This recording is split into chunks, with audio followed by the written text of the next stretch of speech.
أعوذ بالله من الشيطان الرجيم بسم الله الرحمن الرحيم إن الحمد لله نحمده ونستعينه ونستغفره ونؤمن به ونتوكل عليه ونعوذ بالله من شرور أنفسنا ومن سيئات أعمالنا من يهدي الله فلا مضل له ومن يضلل فلا هادي له وأشهد أن لا إله إلا الله وحده لا شريك له وأشهد أن محمدا عبده ورسوله أما بعد اللهم صل على محمد وعلى آل محمد كما صليت على إبراهيم وعلى آل إبراهيم إنك حميد مجيد اللهم بارك على محمد وعلى آل محمد كما باركت على إبراهيم وعلى آل إبراهيم إنك حميد مجيد. Class number 84. இன்றைக்கி date 2ஆம் தேதி ஷாபானு 1446 வெள்ளிக்கிழமை. இப்போ கடைசியாக என்ன பார்த்துட்டு இருந்தோம் அப்படின்னா 5வது அத்தியாயத்துடைய இப்போ இந்த 3வது வசனத்தில் ஒரு பகுதி பார்த்துருந்தோம். லைட்டாக ஒரு விஷயம் மட்டும் பார்த்துருந்தோம். அதை அப்படியே ஒரு ரிப்பீட் பண்ணிவிட்டு அதுக்கப்புறம் இன்னைக்கு கிளாஸுக்கு போயிடலாம். செத்த பிராணியும் இரத்தமும் பன்றி இறைச்சியும் இறைவன் அல்லாத மற்றவர் பெயர் கூறி அறுக்கப்பட்ட பிராணியும் கழுத்து நெரிக்கப்பட்டும் அடிபட்டும் உயரத்திலிருந்து வீழ்ந்தும் மோதப்பட்டும் இறந்த பிராணிகளும் உங்களுக்கு தடுக்கப்பட்டவை ஆகும். இப்போ ஹராமான லிஸ்ட்டு அல்லாஹ் சொல்லிட்டு வரோம்.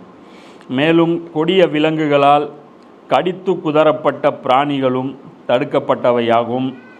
எவற்றை உயிருடன் நீங்கள் அறுத்து விட்டீர்களோ அவற்றை தவிர. இன்னும் பலிபீடங்கள் மீது அறுக்கப்பட்ட பிராணியும் உங்களுக்கு தடை செய்யப்பட்டுள்ளது. இது வரைக்கும் விளக்கமாக போன கிளாஸில் பார்த்துருந்தோம். அப்போ அதே ஆயத்துடைய தொடர்ச்சி, ஏன்னா அது கொஞ்சம் பெரிய ஆயத்து, அது கொஞ்சம் விரிவாக சொல்ல வேண்டிய ஆயத்து, அதனால் அதை பாதியிலே நிறுத்தியிருந்தோம். குறி பார்ப்பதன் மூலம் விதிகளை நிர்ணயிப்பதும் உங்களுக்கு தடுக்கப்பட்டுள்ளது. இவை யாவும் பாவமான செயல்களாகும். இப்போ இதில் அல்லாஹ் என்ன சொல்கிறான், குறி பார்ப்பதன் மூலம் அவங்க என்ன பண்ணுவாங்க, பல விதங்களில் அவங்க குறி பார்த்துட்டு இருந்தாங்க. அதில் பார்த்திங்கன்னா ஒரு 3 விஷயங்கள். முதல்ல விஷயம் இதில் அவங்க எப்படி பார்ப்பாங்க அப்படின்னா, இந்த சிலைகள்கிட்ட போவாங்க. சிலைகள்கிட்ட போய் அதில் எதெல்லாம் பாவம், அல்ல என்ன சொல்கிறான், இவை யாவும் பாவமான செயல்களாகும் அப்படிங்கிற. அப்போ எதெல்லாம் பாவமான செயல் அப்படின்னா, அல்லாஹ்வுடைய விதியை தெரிஞ்சுக்கிறதுக்கு நீங்கள் ஆர்வப்படுறது, அதானே அது. இது நல்லதா கெட்டதா அப்படிங்கிறது தான் அவன், அதை முன்னாடியே நம்ம தெரிஞ்சுக்கணும் அப்படிங்கிறத. அதில் அது ஒரு அந்த ஒரு போர்ஷன் இருக்குது. அது யாருக்கு தெரியும், அல்லாஹ்வுக்கு தான் தெரியும். விதி நான் என்ன நடக்கும்னு இருக்குதோ அது அல்லாஹ்வுக்கு தான் தெரியும். ஸோ அதனால் நீ வேறு யார்ட்டையும் பண்ண முடியாது. ஸோ இதில் ஷிர்க்குடைய ஒரு இதுவும் இருக்குது. அந்த சிலைகள்கிட்ட போய் அவங்க குறி பார்க்கும்போது, இப்போ நம்ம இங்கே லோக்கலில் கூட என்ன பண்ணுவாங்க, பூ போட்டு பார்க்குறேன் அப்படின்பாங்க. இடங்கிடம் எல்லாம் பேசிடுவாங்க, நல்லா பிடிச்சி போச்சு, ஈஸியெல்லாம் போட்டு பார்த்து முதல்ல லீகல் ப்ராசஸ் எல்லாம் முடிச்சு அதுக்கப்புறம் என்னது ஆன்மீக ப்ராசஸுக்கு போயிடுவாங்க. அந்த ப்ராசஸ் போய்ட்டு இடம் வாங்கினா நல்லதா கேட்டாதான்ட்டு. அப்போ இங்கே என்ன டாக்குமெண்ட்டு கிளியராக இருந்தாலும் இங்கே கிளியர் ஆகலை அப்படின்னா வாங்க மாட்டாங்க. இது ஒரு விஷயம், அல்லாஹ் அதை சொல்கிறான். அப்போ இது மாதிரி குறி பார்க்காதீங்க. இது விதியை நிர்ணயிப்பது, இதுதான் நடக்கும்னு எப்படி முன்னாடியே தெரிஞ்சு அந்த முன் வச்ச காலை பின்னாடி வைக்கிறது, இது மாதிரி செய்யாதீங்கன்னு. உதாரணத்துக்கு நபி ஸல்லல்லாஹு அலைஹி வஸல்லம் அவங்களுக்கு முன்னாடியே தெரியும் உஹது போரில் போனால் அடி உழுவுன்ட்டு. ரசூலுல்லாஹ்க்கு முன்னாடியே தெரியும் சஹாபாக்கள் கொல்லப்படுவாங்கன்ட்டு. ஆனால் என்ன பண்ண முடியாது, அது பின்வாங்க முடியாது, ஏன்னா அது ஃபேஸ் பண்ணி தான் ஆகணும். அப்போ அல்லாஹ் இந்த விஷயத்தை தடுக்கிறான். அதே மாதிரி அல்லாஹ் சொல்கிறான். அதில் இன்னொரு 2வது விஷயம் என்ன மாதிரி அவங்க எது பார்த்துட்டு இருந்தாங்க அப்படின்னு பார்த்தீங்கன்னா, அந்த சகுனங்கள், இந்த பூனை குறுக்க வந்துருச்சு, இந்த கால் தடிக்கி விழுகிறது, இந்த விதவை வந்துட்டாங்க, அப்போ இது மாதிரியான சகுனங்கள் இருக்குல்ல, இது எல்லாமே பாவங்கள். இதுவும் குறி பார்க்கறதுலாம் அடங்கும். அது பூனை குறுக்க வந்துச்சு, அதனால் போன காரியம் நடக்காதுங்கிறது உனக்கு எப்படி தெரியும், இதை வச்சு நான் தெரிஞ்சுக்கிட்டேன். அப்போ இதெல்லாம் அறிவுக்கு அப்பாற்பட்டு, அதாவது இதில் ஒரு லாஜிக்கல் அண்ட் சொல்யூஷன் கிடையாது. அப்போ அப்போ ரசூல் ஒன்று சொல்கிறாங்க, அதனால் நம்ம செய்யலை அப்படின்னா அது வந்து லாஜிக்கு. ஏன்னா அவங்க வந்து குத்து மதிப்பாக சொல்லலை, அறிவின் அடிப்படையில் சொல்கிறாங்க. ஒரு ரசூல் வந்து ஒரு விஷயத்த சொல்கிறாரு, செய்யாதீங்க தப்பு அப்படின்னா நமக்கு புரியலனா கூட அது மூட நம்பிக்கையாக ஆகாது. ஏன் அப்படின்னா நமக்கு தான் புரியலையே தவிர ரசூலுக்கு வந்து அது தெளிவாக தெரியும். அவர் அல்லாஹ்வுடைய தூதர்னு நம்ம நம்புகிறோம், அவர் பொய் சொல்ல மாட்டார்னு நல்லா தெரியும். அப்போ அந்த விஷயத்தில் அது என்ன ஆயிரும், அது வந்து அறிவின் அடிப்படையில் செயல்பட்டதாகும். ஆனால் இதெல்லாம் வந்து எப்படிப்பட்டது, ஒரு பூனை, ஒரு காக்கா, ஒரு கால் தடுக்கி உழுவுறது, இது மாதிரியான விஷயங்கள்லாம் வந்து தப்பு. அப்போ அதுலேயே குறிப்பார்ப்பதனுடைய இன்னொரு வடிவம் என்ன அப்படின்னா சூதாட்டம். என்ன அப்படின்னா சூதாட்டம் அவங்க என்ன பண்ணுவாங்க அப்படின்னு பார்த்தோன்னா, இந்த ஒட்டகத்தை வந்து அறுத்து பங்கு போட்டு வச்சுக்குவாங்க. பங்கு போட்டு ஒரு 10 பங்கு 9 பங்கு போட்டு வச்சுருவாங்க. அது 10 பேருடைய சீட்டு வந்து குலுக்கி போட்டு யாருடைய பேர் வருதோ எல்லா பங்கும் அவங்க எடுத்துக்குவாங்க. அப்போ இது வந்து இதில் ஏதாவது மனிதனுடைய உழைப்பு ஏதாவது இதில் இருக்கா? அப்போ இது மாதிரி அதாவது உழைக்காமல் கிடைக்கிற காசு எல்லாமே அல்லாஹ் வந்து என்னங்கிறான், அது ஹராமுங்க. அப்போ இதில் ஏதாவது எஃபர்ட் இருக்கா? இதனால் மனித குலம் ஏதாவது வளர்ச்சி அடையுமா? அடையாது. இப்போது இன்றைக்கி எடுத்தோம்னா உலகத்தில் சூதாட்டம் எவ்வளோ இருக்குது? கம்மியாக இருக்கா, ஜாஸ்தியாக இருக்கா? ஒரு 4 சூதாட்டம் சொல்லு, என்னென்ன சூதாட்டம் இருக்குன்ட்டு. ம் ம் அதாவது இதை சொல்கிறேன்ல, இன்றைக்கி ஒட்டுமொத்த வியாபார சந்தைன்னு இவங்க சொல்கிறாங்கல்ல, மொத்தமே சூதாட்டம் தான். டிஜிட்டல் கோல்டு, டிஜிட்டல் என்னடா கோல்டு? ஒன்றும் கிடையாது. புரியுதா? ஏறிச்சிங்கிறான், இறங்கிச்சிங்கிறான். ஒரே நாளில் வந்து சாட்ஜிபிட்டி எங்கேயோ போச்சாமா, அடுத்த நாளே பாதாளத்து போச்சாமா. இந்த ஒரு நாளில் எப்படி அந்த வியாபாரம் ஆயிரும்? ஒரே நாளில் அதானி வந்து கீழே போயிட்டார், ஒரே நாளில் மேலே போயிட்டார். இது எல்லாமே மேனுப்புலேட் பண்ணுறாங்க. அதே மாதிரி இன்ஃப்ளேஷனு, இது எல்லாமே இன்றைக்கி என்ன ஆயிடுச்சு, சூதாட்டம் எல்லாமே. இந்த வட்டி சூதாட்டம் எல்லாமே பின்னி பிணைஞ்சிருச்சு. அது இல்லாமல் வெளிப்படையான சூதாட்டங்கள் எது, இந்த மாதிரி லாட்ரி சீட்டை வந்து அதிகமான நாடுகளில் அனுமதி. அதே மாதிரி அந்த ஸ்போர்ட்ஸில் முதல்லையாவது வந்து பார்த்திங்கன்னா எந்த டீம் ஜெயிக்கும் தோக்குங்கிற லெவலில் டெக்னாலஜி கம்மியாக இருந்த காலத்தில் இந்த டீம் ஜெயிக்கும், அந்த டீம் தோக்கும், அதிகபட்சமாக இவ்வளோ தான் சூதாட்டம் இருந்துச்சு. இன்றைக்கி வந்து அக்யூரசி, ஒரு ஓவரில் 6 பால் இருக்குன்னா ஐபிஎல்லில் 6 பாலுக்குமே ஃபிக்ஸிங்கு. இந்த அடுத்த பால் 6ஆ, விக்கெட்டா, சிங்கிளா, என்ன நடக்கும், டாட் பாலா, அது என்ன அப்படிங்கிறது அது வந்து என்ன பண்ணுவாங்க, அது பெட்டு வச்சு என்ன பண்ணுறாங்க, அது பண்ணுறாங்க. ஸோ இப்போ இந்த சீட்டு குலுக்கி போடுற அந்த அதாவது இது மாதிரியான திறமை இல்லாமல், உழைப்பு இல்லாமல், இந்த லக்கில் அதிர்ஷ்டத்தை மட்டுமே நம்பி செயல்படுற அந்த இது இருக்குல்ல, இது வந்து மனித குலத்துக்கு வந்து தீங்கானது. இந்த லாட்ரி சீட்டில் காசு விட்டவன் பார்த்தீங்கன்னா அதுலேயே தான் இருப்பான், எப்படியும் பிடிச்சிருவேன். அதே மாதிரி இந்த ரம்மி சர்க்கிள் இதில் இருக்கிறவங்களாம் என்ன பண்ணுவாங்க அப்படின்னு பார்த்தோம்னா, எடுத்தோடனே அவங்க என்ன பண்ணுவாங்க, ஒரு 10,000 நமக்கு கொடுப்பாங்க. ஒரு 10,000 கொடுப்பாங்க, அதை வச்சு உள்ளே வருவான் ஒருத்தன். அந்த 10,000 கிடச்சதில்ல அப்படின்னு நினச்சிட்டு வருவான். அப்புறம் கொஞ்சம் தோத்துட்டோம் அப்படின்னு நினைப்பான். அப்புறம் உள்ளே போயிட்டே இருப்பான். அது அல்காரிதம் எப்படி அவனை ஃபுல்லாக அவன்கிட்டருந்து கறக்கணுமோ அது மாதிரிலாம் பண்ணிடுவாங்க. ஸோ சூதாட்டம் அப்படிங்கிறது இதுவும் வந்து பார்த்திங்கன்னா இந்த அதிர்ஷ்டத்தை நம்புற இது மாதிரியான விஷயங்களில் அதுவும் ஒரு வகையில் குறிப்பாக்கிற இதில் தான் வந்து அடங்கும். அப்போது ஒரு விஷயம் வந்து இஸ்லாத்தில் வந்து அனுமதிக்கப்பட்டிருக்கு, என்ன அப்படின்னா சீட்டு குலுக்கி போடுறது.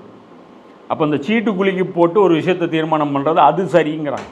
அது எப்படி அப்படின்னா, இப்போ உதாரணத்துக்கு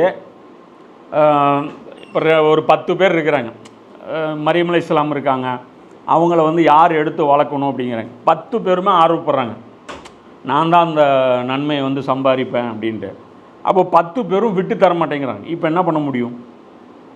அப்போ இங்கே வந்து தகுதி அடிப்படையில் எல்லாருனாலையும் வளர்க்க முடியும், ஆனால் யாரும் விட்டு தர மாட்டேங்கிறாங்க. அப்போ இந்த இடத்துல என்ன பண்ண முடியும், சீட்டு குலுக்கி போட்டு தான் ஆகணும். அதே மாதிரி நபி ஸல்லல்லாஹு அலைஹி வஸல்லம் என்ன பண்ணுவாங்க, போர்களுக்கு கூட்டிகிட்டு போகும்போது மனைவிமார்களுடைய பெயர்கள் வந்து சீட்டு குலுக்கி போடுவாங்க. சீட்டு குலுக்கி போட்டு யாருடைய பேர் இல்லைன்னா என்ன, அது ஒரு பாலிடிக்ஸ் ஆகும். எப்போ பாரு அவரை கூட்டிகிட்டு போகிறீங்க, எப்போ பாரு இவங்களை கூட்டிகிட்டு போகிறீங்க அப்படின்னு சொல்லிட்டு. அப்போ அதனால் இந்த மாதிரியான விஷயங்களை அவாய்ட் பண்ணுறதுக்கு வேணால் சீட்டு குலுக்கி போடுறது, அல்லது இது மாதிரியான பிரச்சனையை தவிர்க்கிறது. சீட்டில் ஆச்சு அப்படின்னா ஒன்றும் பிரச்சனை இல்லை. இது அல்லாஹ்வுடைய தீர்ப்பு அப்படிலாம் கிடையாது.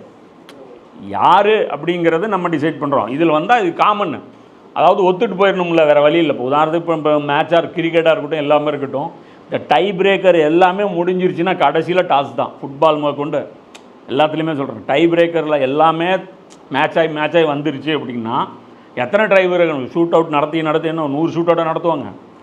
100 டை ஆச்சுன்னு வச்சுக்கோ, என்ன நடக்கும்? ஸோ அந்த மாதிரி இருக்கிற சுச்சுவேஷனில் இது மாதிரி தீர்மானம் பண்ணுறது கூடும். ஆனால் இதை வச்சு சம்பாதிக்கிறது, ஆனால் அதை வச்சு நம்முடைய செயல்பாடுகளை அமைச்சிக்கிறது இது தப்பு. அடுத்து அல்லாஹ் சொல்கிறான், இன்று உங்களுடைய தீன் குறித்து, வாழ்க்கை நெறி குறித்து நிராகரிப்போர் முற்றிலும் நிராசை அடைந்து விட்டிருக்கின்றனர். எனவே நீங்கள் அவர்களுக்கு அஞ்ச வேண்டாம், மாறாக எனக்கே அஞ்சுங்கள். இப்போது ஸ்டார்டிங்கில் நான் சொல்லியிருந்தேன், இந்த சூரா இறங்கும்போது இருந்த சிச்சுவேஷன், அதாவது உதைபியா உடன்படிக்கைக்கு பிறகு ஒரு எண்ணம் இருந்துச்சு. அபூஜையில் அந்த கூட்டம், அதாவது குறைஷிகளுக்கு ஒரு எண்ணம் இருந்துச்சு, எப்படியும் நாங்கள் இது பண்ணிடுவோம், மிகைச்சிருவோம் இவங்க போய் அழிஞ்சு போயிடுவாங்க. எப்படி அவங்க நினச்சது என்ன, ஒரு 100 பேர் கிளம்பி வீராப்பா போகிறாங்க, எவ்வளோ பெரிய வேலை, நாங்கள் ஒத்துழைப்பு கொடுக்காம இவர் செஞ்சிருவாரா அப்படிங்கிற ஒரு திமிரில் அவங்க இருக்கிறாங்க. படிப்படியாக அவங்களே பதிரில் ஒரு அடி கொடுக்குறாங்க. அப்புறம் பார்த்திங்கன்னா அவங்களுடைய அந்த வளர்ச்சி அப்படிங்கிறது நாளுக்கு நாள் பார்த்திங்கன்னா அதிகமாகிட்டு தான் போகுது. வறுமை, பஞ்சம் இதெல்லாம் வருது. அந்த 6 வருஷத்தில் செழிப்பு அவங்க பார்க்கல. ஆனால் ஈமான்லி கொள்கையில் பார்த்திங்கன்னா நாளுக்கு நாள் அவங்க என்ன பண்ணுறாங்க, வளர்ச்சி அதிகமாக தான் போயிட்டுருக்கு. அதனால் அவங்க உதாரணத்துக்கு அவங்களுடைய கொள்கை வளர்ச்சி எப்படிப்பட்டதாக இருந்துச்சுன்னா, அவங்க அக்ரிமெண்ட்டு போடுறாங்களா உதவியால், என்னென்னு போடுறாங்க, மக்காலேருந்து யாராவது வந்தால் நாங்கள் திருப்பி அனுப்புவோம், மதீனாலேருந்து யாராவது வந்தால் நாங்கள் அனுப்ப மாட்டோன்றாங்க. அப்புறம் ரசூல் என்னங்கிறாங்க, வச்சுக்கோங்கிறாங்க. மதீனாலேருந்து யார் போவா, யாரும் போகல. அப்போ அவங்களுக்கு எவ்வளோ பெரிய விஷயம். மக்கால் அவங்க ஊன்னு சொன்னால் போதும், போகிறதுக்கு 100கணக்கான பேர் இருப்பாங்க. நமக்கு தெரிஞ்சது ஒரு சில பேர், அபு ஜந்தல், இப்னு அப்பாஸ் மாதிரியான ஒரு சில சஹாபாக்கள் இருந்தாலும் நிறைய பேர் இருப்பாங்க. என்ன ஆனால் என்ன விஷயம், ஏன்னா அவங்க பார்க்குறாங்க, அவங்க சொன்னதெல்லாம் நடந்துகிட்டே இருக்குது. ரசூல்லா என்ன சொன்னாங்க, நாங்கள் ஒரு பெரிய ஒரு சிவிலைசேஷனை உருவாக்க போகிறோம். எந்த அளவுக்கு அப்படின்னா, ரோமும் பாரசீகமும் நம்முடைய கல்ச்சருக்கு கீழே வரும் அப்படின்றாங்க. பார்க்குறாங்க, அரபுகள் மாறிட்டாங்க. சண்டை போட்டுட்டு இருந்த ஹவுஸ் கஜரஜுடைய கேரக்டரே மாறிடுச்சு. மதீனாவில் எப்பயுமே ரத்தாரோடோ, மதீனாவில் இவர் அவருக்கு விட்டுத்தரமா, அவர் அண்ணங்கிறாரு, அவர் இவர் அண்ணங்கிறார். இஸ்லாம் இவ்வளோ சகோதரத்துவம் ஏற்பட்டுருச்சு. இன்றைக்கி நமக்கு என்ன அப்படின்னா, ஒருத்தன் பார்த்தீங்கன்னா தொழுவாமல் இருப்பான், ஒன்றும் இல்லாமல் சினிமா பார்த்துட்டு அப்படி இப்படி பண்ணிவிட்டு பசங்க இருப்பாங்க. அதுக்கப்புறம் கொஞ்சம் அவனுக்கு ஒரு விழிப்புணர்வு ஏதோ ஒரு ஜமாத்துடைய ஒரு பிரச்சாரத்தால் ஈர்க்கப்பட்டு தொழுகை ஆரம்பிப்பான். அதுக்கப்புறம் அவன் பார்த்தீங்கன்னா முஸ்லீம்களை வெறுக்க ஆரம்பிச்சிருவான். ஏன்னா அந்த ஜமாத்தை அப்படி டியூன் பண்ணும்.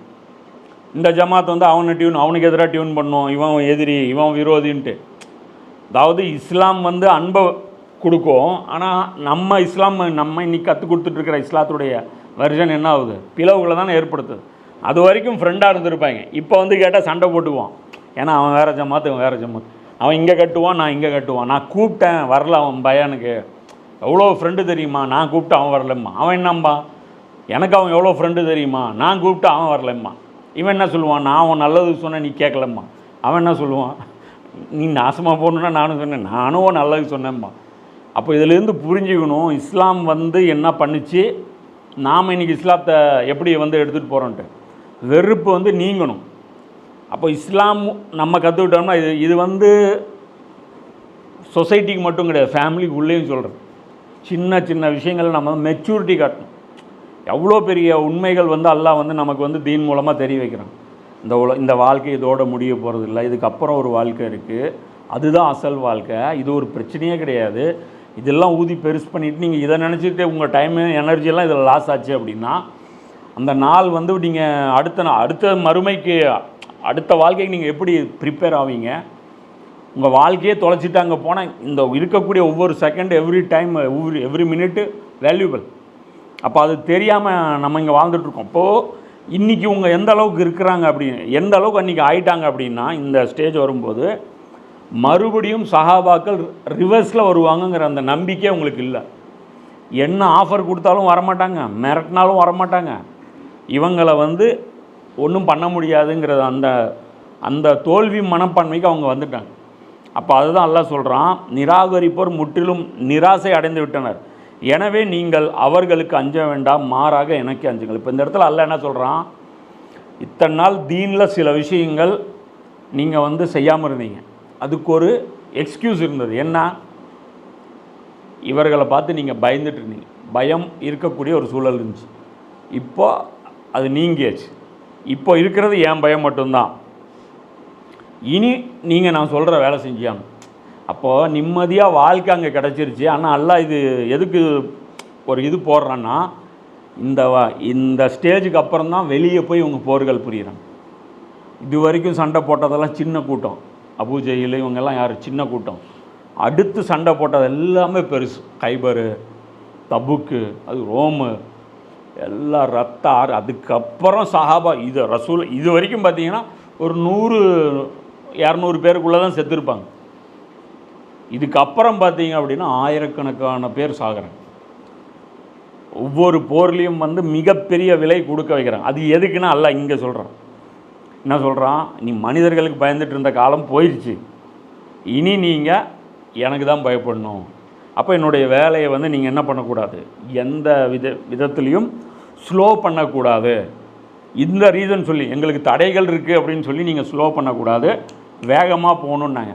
இதுதான் அந்த வேலைன்னு நான் சொல்கிறேன். இல்லைன்னு நீங்கள் சொன்னீங்க அப்படின்னா ரசூல்லாவுடைய வாழ்க்கையை செக் பண்ணிக்கோங்க, வேறு என்ன பண்ணாங்கன்னு பாருங்கள். ஹுதைபியாவுக்கு அப்புறம் ரசூல்லா பள்ளிவாசல் நம்ம ஓலை குடிசையில் கட்டியிருக்கோம். இனிமேல் நம்ம என்ன பண்ணணும், கல்லில் கட்டி நல்ல ஒரு 3 ஃப்ளோர் 4 ஃப்ளோர் போட்டு அந்த மாதிரி பண்ணி என்ன தொழிலாளிகள் அதிகமாக கூடும், பெருகிட்டே போகிறாங்க நாளுக்கு நாள். அதனால் பள்ளிவாசலுடைய எல்லை அது பண்ணல. அதாவது எது இம்பார்ட்டன்ஸ், நான் என்ன சொல்கிறேன் அப்படின்னா, இப்போ ரசூலுடைய தீன் என்னவாக இருந்துச்சு பாரு, அந்த தீன் என்னவாக இருந்துச்சு, நம்முடைய தீன் இன்றைக்கி என்னவாக இருக்குது. அதுதான் அல்லாஹ் சொல்கிறான், இன்று உங்களுடைய தீனை உங்களுக்காக நான் முழுமையாக்கி விட்டேன், எனது அருட்கொடையையும் உங்கள் மீது நான் நிறைவு செய்து விட்டேன், இன்னும் உங்களுக்காக இஸ்லாத்தை உங்களுடைய தீனாக வாழ்க்கை நெறியாக ஏற்றுக்கொண்டு விட்டேன். இப்போ இந்த மகத்துவம் வாய்ந்த இந்த வசனம் இறங்குது. இந்த வசனம் எவ்வளோ முக்கியத்துவம் வாய்ந்தது தெரியுமா? இது யூதர்கள் ரசூல்லாட்ட யார்கிட்ட ஒரு சஹாபி உமர்லியாட்ட சொல்கிறாங்க, இந்த ஆயத்து மட்டும் எங்களுக்கு இறங்கி இருந்துச்சுன்னா இந்த நாளை நாங்கள் பெருநாளாக கொண்டாடி இருப்போம். அது இவர் சொல்கிறாரு, உமர்லியான் சொல்கிறாங்க, அது எங்களுக்கு ஆல்ரெடி பெருநாள் தான், அது எங்களுக்கு பக்ரீதில் அந்த டைமில் தான், அந்த அரஃபாவில் தான் அந்த ஆயத்தை இறங்கிச்சு, நாங்களும் ஆல்ரெடி அதை பெருநாளாக தான் கொண்டாடிருக்கோம், வேலையை பாருங்கடா அப்படிங்கிற. அப்போ இங்கே என்ன விஷயம்னா, ஏன் அவ்வளோ முக்கியத்துவம் இது? இப்போ இன்றைக்கி நீ நான்லாம் இங்கே 2025 உட்காந்துட்ருக்கோம். இந்த ட்ராவல் எங்கேருந்து தொடங்கிச்சு? உலகம் ஆதம் நபி உருவானது தொடங்கிச்சு, அங்கேருந்தால் தொடங்கிச்சு. அதுக்கு முன்னாடி இந்த பூமி உருவாகிறது எவ்வளோ டைம் எடுத்தது? பல கோடி வருஷம் எடுத்துச்சு. அது ஒரு லாங் டைம் ப்ராசஸ். அப்போ அத்தனை கோடி வருஷத்துடைய ஒரு டார்கெட்டு, அது ஒரு வேலைக்காக உலகத்தை உருவாக்குனா, உலகத்தில் எல்லாமே இந்த மலைகள், இந்த ஆறு, இந்த மரம், கடல், இவ்வளோ இது பண்ணால், அதில் அந்த ஜியாகிராஃபிக்கல் அந்த செட்டப்ஸ்லாம் பண்ணால், அதில் மனித இனத்தை பல்கி பெருக செஞ்சான், நபிமார்கள் அனுப்பினோம். இதெல்லாம் எவ்வளோ பெரிய ப்ராசஸ்ஸு. இது எல்லாம் எதுக்கு அப்படின்னா மறுமை நாளுக்காக தான். இதெல்லாம் எதுக்கு? மறுமை நாளுக்காக தான். ஒரு ஹதீஸ் வரும்ல, நான் மறைக்கப்பட்ட ஒரு பொக்கிஷமாக புதையலாக நான் இருந்தேன், நான் மட்டும்தான் இருந்தேன், நான் இப்படி ஒருத்தன் இருக்கிறேன்னு யாருக்குமே தெரியாது. அது நான் இவ்வளோ பெரிய ஒரு பொக்கிஷம், ஆனால் யாருக்கும் தெரியாது. என்னை பற்றி கொஞ்சம் பேர் தெரிஞ்சுக்கணும் அப்படிங்கிறதுக்காக கொஞ்சம் பேர்த்த நான் உருவாக்கினேன். நல்லா சொல்கிறேன், என்னை பற்றி நான் ஊரில் இப்படி ஒருத்தன் இருக்கிறேன், நான் இப்படி ஒருத்தன் அல்லான்னு ஒருத்தன் இருக்கிறான்னு தெரிஞ்சுக்கணும், அவன் பெருமை அடிக்கணும். ஏன்னா அவனுக்கு மட்டும்தான் அந்த தகுதி இருக்குது, அவன் கண்டிப்பாக பெருமை அடிப்பான். அல்லாவுடைய அந்த கண்ணியம் மேலானது. அப்போது அதுக்காக அல்லாஹ் என்ன பண்ணான்? படைப்புகளை உருவாக்கணும்.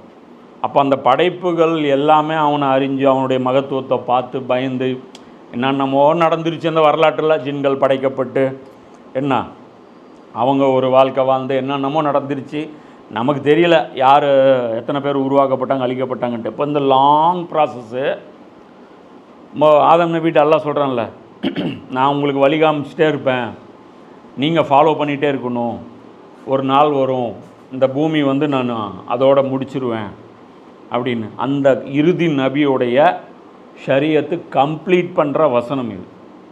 இன்றோட உங்களுடைய தீனை வந்து நான் முழுமையாக்கிட்டேன் அப்படின்னா இதோட நமக்கு செட் பண்ணப்பட்ட பவுண்ட்ரிஸ் வந்து அல்லாஹ் நிறுத்த போகிறான்னு அர்த்தம். அதுவும் இல்லாமல் என்ன சொல்கிறான், எனது அருட்கொடையையும் உங்கள் மீது நான் நிறைவு செய்து விட்டேன். இது மிகப்பெரிய ரஹமத்து. எது? அல்லாஹ் வழிகாட்டுதலை பூர்ணமாக்கிட்டான்.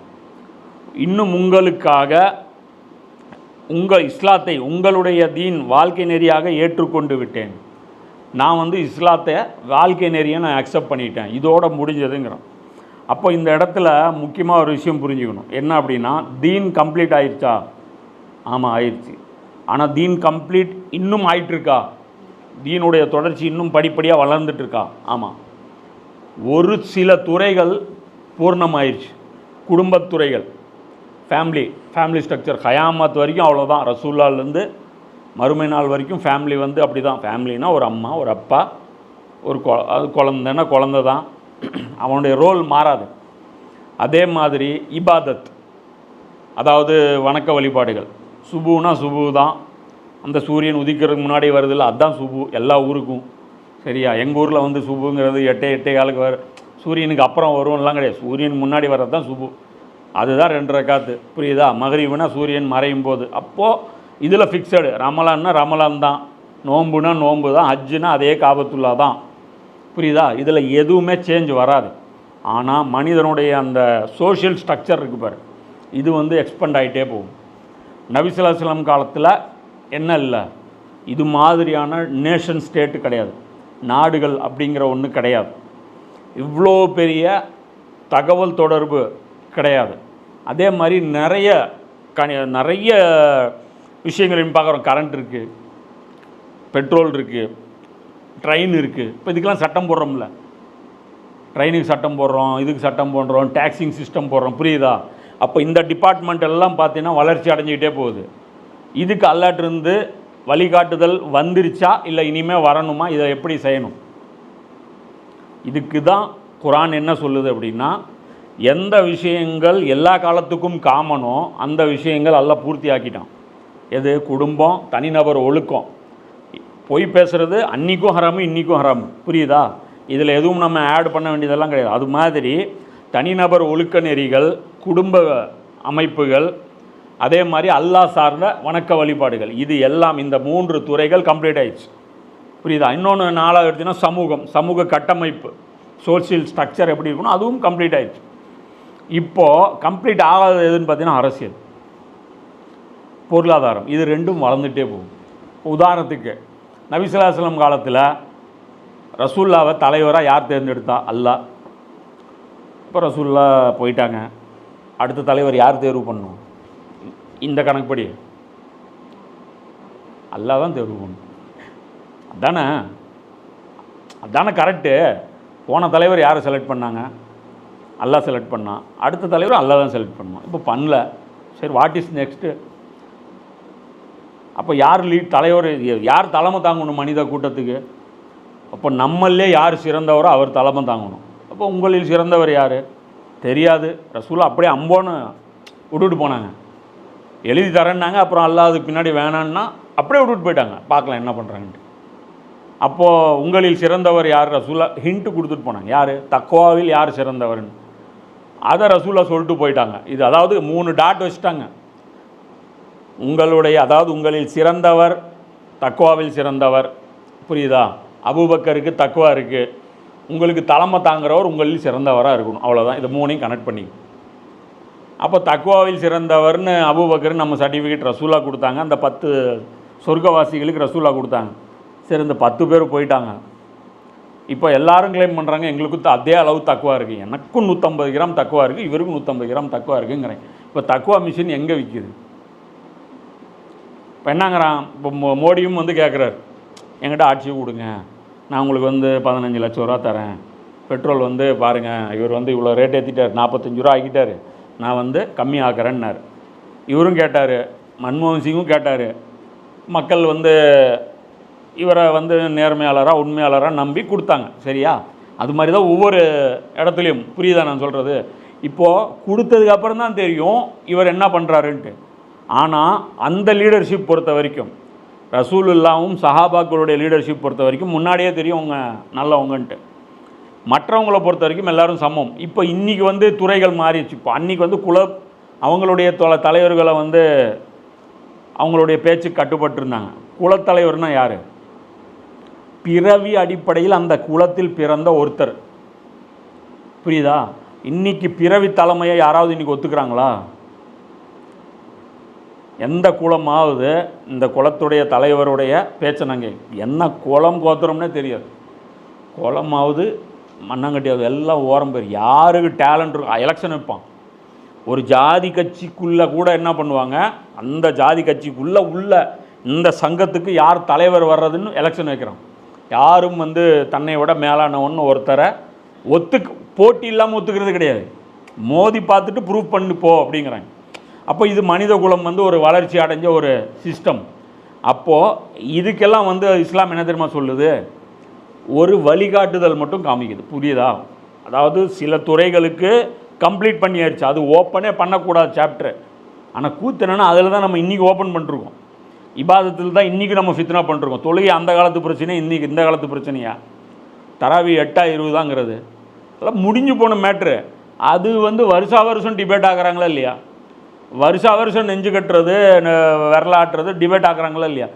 தொழுகை முடிஞ்சு போன மேட்ரு. அதை விட்டுட்டு எது டிஸ்கஸ் செய்ய பண்ணுமோ அந்த சப்ஜெக்ட்ஸ்லாம் தூக்கி போட்டு, எது தேவையில்லாத டிஸ்கஸ் பண்ண தேவையில்லாத சப்ஜெக்ட்ஸோ அதை வந்து என்ன பண்ணுறாங்க இவங்க இது பண்ணுறாங்க. இப்போ புதுசாக எத்தனை டிபார்ட்மெண்ட் வந்தாலும் இப்போ குரான் வந்து என்ன தெரியுமா சொல்லும்? பிரின்சிபல்ஸ் கொடுத்துரும். அது என்ன கொடுத்துரும்? கோட்பாடும்பாங்க. இந்த கொள்கை கோட்பாடுன்னு சொல்லிடுவாங்க. தெரியுமா? இன்றைக்கி இருக்கிற நம்ம ஜோம்பிஸ்கெல்லாம் கொள்கைன்னா என்னடா, கோட்பாடுன்னு என்னடா? கொள்கைனா யாருக்கும் தெரியாது. இஸ்லாத்துடைய கொள்கை என்ன அப்படின்னா யாருக்கு தெரியாது. இஸ்லாத்துடைய கோட்பாடு என்ன அப்படின்னு கேட்டாலும் யாருக்கு தெரியாது. அப்போ வந்து பிரின்சிபல்ஸ் வந்து இஸ்லாம் வந்து கொடுத்துரும். அதுக்குள்ளே இருந்துட்டு நீ சட்டம் ஏற்றுக்கோ. ஏன் இது அல்லாஹ் கொடுக்குறான் அப்படின்னா, ஆதம அல்லாஹ் படைத்ததை திறமையோடு தான் படைச்சிருக்கான். அவன் சொந்த அறிவை வந்து அதை வச்சே இந்த பூமியை நிர்வாகம் பண்ண முடியும். பண்ணுறாங்களா இல்லையா?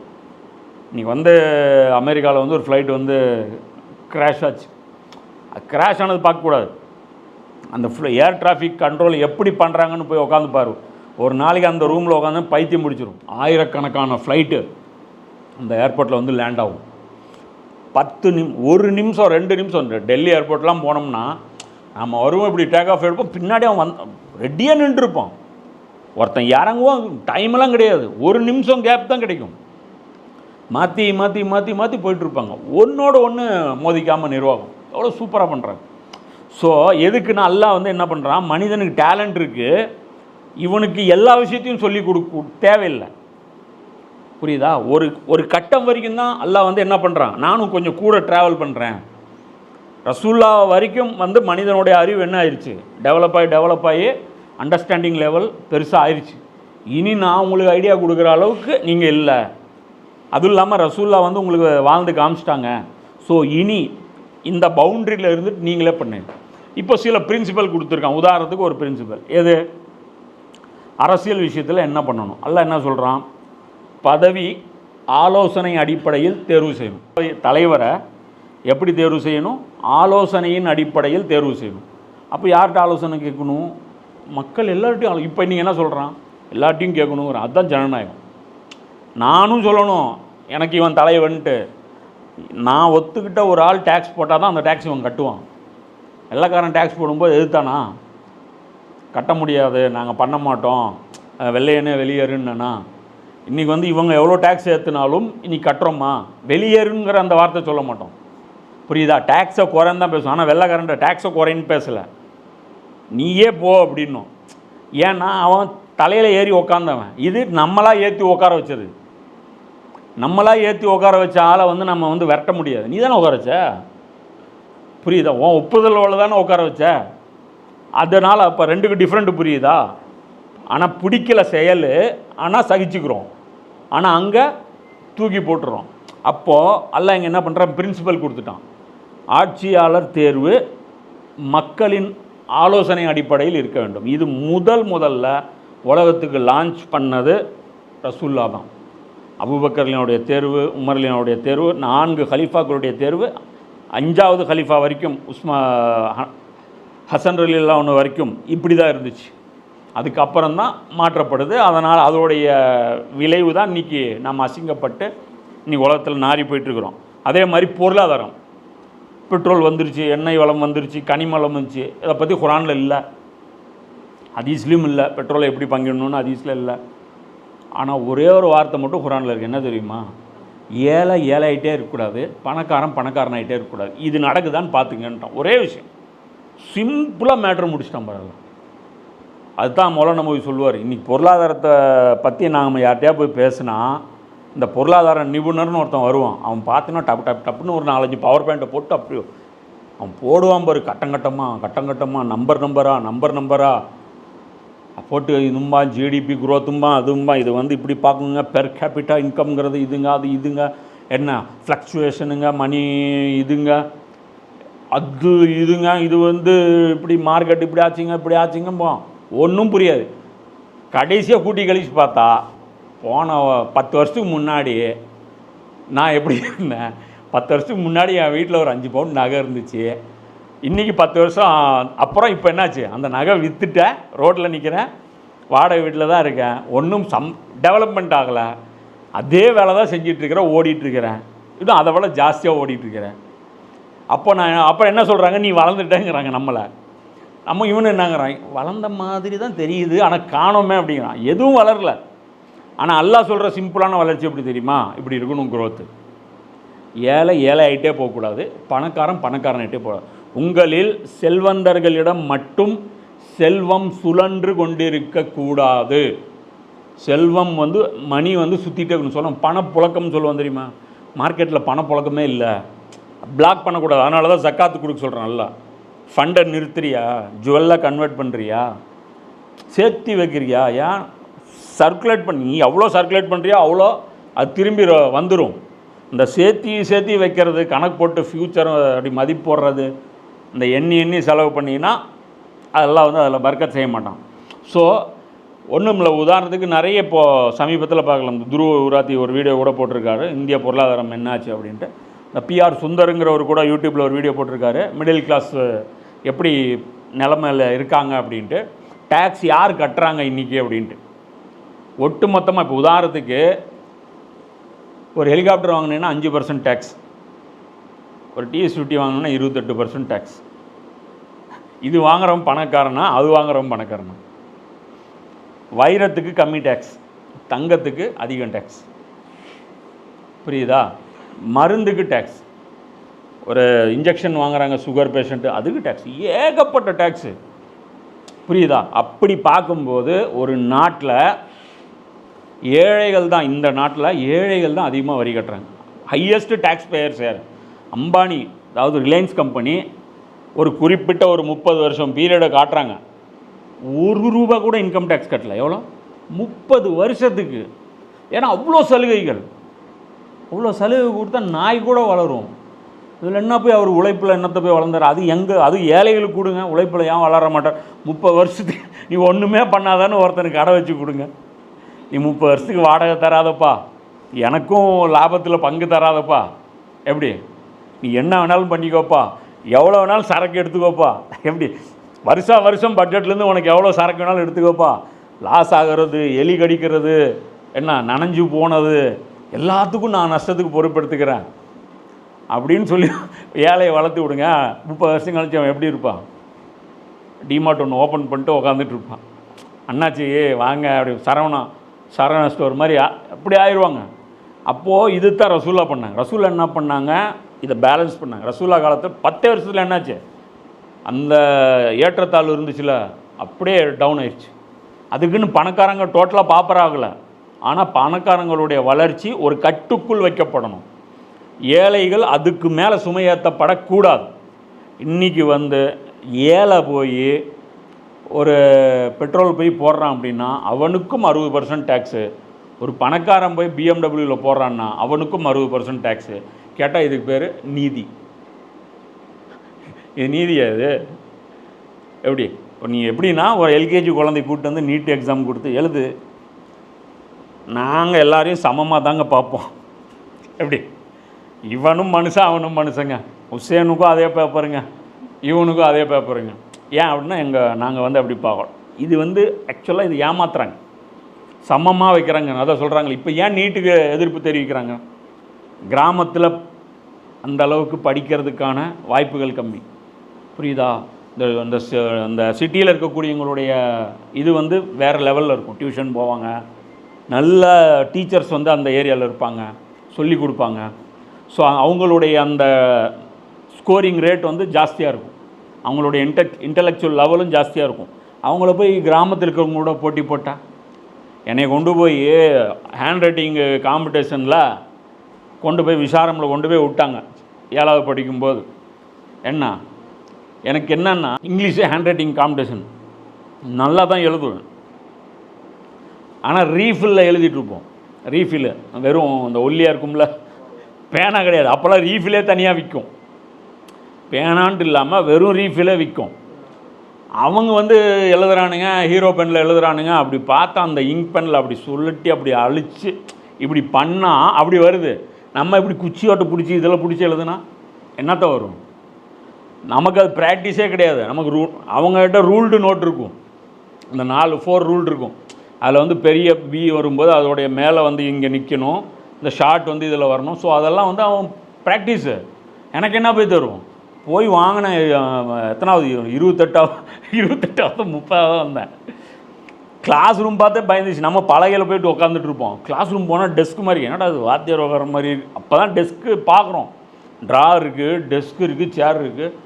அந்த ஸ்கூலுக்கு போகும்போதே எனக்கு பான் இருக்குது. எங்கே போய் அவங்களோட போய் போட்டி போடுறது? அது போட்டி போட முடியாது. ஸோ அது போட்டிகள் சமமாக இருக்கும், புரியுது? அதனால தான் பாரு, விளையாட்டு போட்டியில் பாரு எல்லோரும் சமமாகிடுவான். அதனால தான் கேம்ஸில் வந்து மாட்டிக்குவாங்க. அதனால தான் அவங்க என்ன பண்ணுவாங்கன்னா அங்கேயே ஃபில்டர் பண்ணுவாங்க, செலெக்ஷனே பண்ண மாட்டாங்க. நீ வந்தால் தான் நான் 100 மீட்டர் 6 அடிப்பேன், டீம்லேயே கிடையாது நீ உட்காந்து. அதனால தான் என்ன பண்ணுவாங்க, அங்கே பயங்கர பாலிட்டிக்ஸ் நடக்கும் பாரு.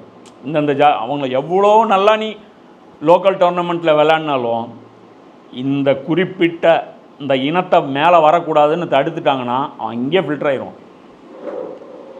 யாக்கர் என்ன யாக்கர் போடுறாரு நட்ராஜன் சேலம், என்ன அழகான பவுலிங்கு. ஐபிஎல்லில் வந்து 2nd ஹையஸ்ட்டு விக்கெட் டேக்கிங் எல்லாம் எடுத்தாலும், ஆனால் மேலே வரக்கூடாது. ஏன்?